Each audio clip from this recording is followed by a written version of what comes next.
La compile du morning de Diffoul sur Skyrock. Le top 3 des histoires d'essuie-glaces. Et oui, on parle d'essuie-glaces, on va parler voiture. Il peut se passer des trucs de ouf. Vous avez une voiture, vous avez des essuie-glaces. Essayez-les. Un petit coup d'essuie-glace. Un petit jet. Un petit jet. Ah oui, c'est bon les jets. Eh bien. En plus, c'est satisfaisant, ça sent bon. Oui, c'est vrai, ça sent bon. Ouais, c'est vrai que ça sent bon. C'est vrai.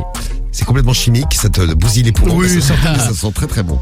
La place numéro 3 de la compile, Rémi. Numéro 3. Allez, on va filer à Avignon, là-bas, qui est intervenu pour une dispute de couple. Bon, jusqu'à là, rien de trop anormal.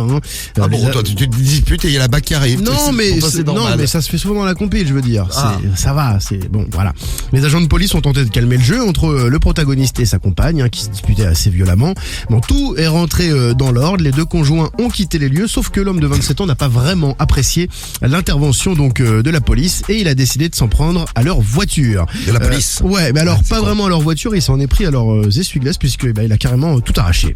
Voilà, il a arraché les essuie-glaces de la bagnole, ça n'a pas vraiment plu aux policiers qui là ce coup-ci l'ont interpellé et il a fait un petit tour en garde à vue. Oh, vous pouvez toucher à votre femme mais vous touchez pas aux essuie-glaces, attention.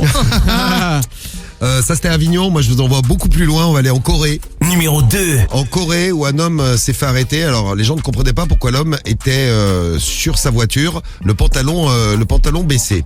C'est vrai que c'est étonnant. Ils se sont dit, c'est quand même bizarre, il y a un homme, il essaye de faire caca sur une voiture, alors ils se sont dit, c'est peut-être pas sa voiture, il fait caca dessus.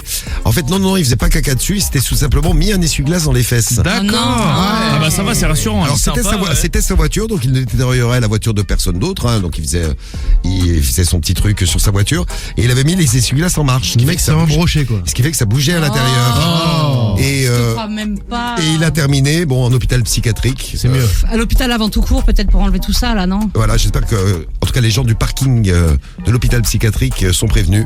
Parce que, attention, l'homme aux essuie-glaces dans le cucu, il arrive. Il les a mis bien rapide, j'imagine, non? Oh, mais c'est chaud. Oh putain, c'est dégueu.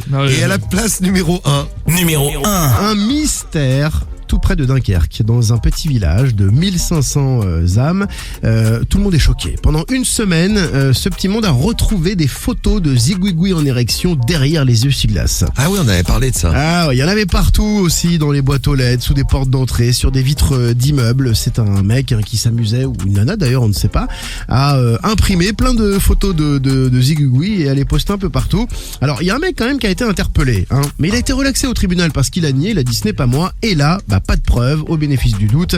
La justice l'a relaxé et donc, comme je vous l'ai dit au début de cette histoire, le mystère est entier. Mystère entier. Eh bien, continue d'enquêter, Rémi. Mystère et boule de gomme. Mystère Comme on disait à l'ancienne. Oui, ça faisait longtemps que j'avais pas entendu ça. Mystère et boule de gomme.